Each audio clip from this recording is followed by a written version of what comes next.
సంకల్పం అనేది గొప్పగా ఉంటే ఏదైనా సాధించవచ్చు. అందుకని మనిషికి ఒక గోల్ అంటూ ఉండాలి. ఆ గోల్ రీచ్ అయ్యేంత వరకు కూడా నీ ప్రయత్నం చేస్తూనే ఉండాలి.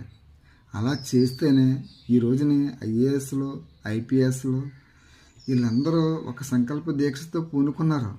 అందుకని వాళ్ళు అనుకున్నది సాధించగలిగారు. కాళ్ళు లేని వాళ్ళు ఎవరెస్ట్ శిఖరాలని అధిరోహిస్తున్నారు. ఒలింపిక్స్లో గోల్డ్ మెడల్ సంపాదిస్తున్నారు. అన్నీ ఉండి యూత్ మీరు ఏం చేస్తున్నారు?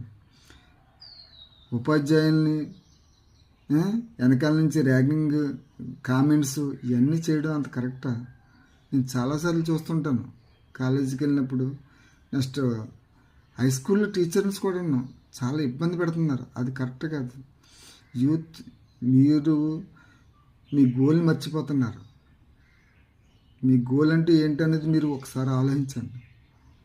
ఒక సంకల్పం పెట్టుకోండి. ఆ దీక్షతో ముందుకెళ్ళండి. మీరు అనుకున్న సాధిస్తారు. స్టెప్ అనేది ముందు పడాలి. మీ గమ్యం చేరాలంటే ఒక స్టెప్ పడితేనే రెండో స్టెప్ పడడానికి అవకాశం ఉంటుంది. అంతేగాని ఈ రీల్స్ చూసుకుంటూ యూట్యూబ్లో వీడియోస్ చూసుకుంటూ టైం వేస్ట్ చేయకండి.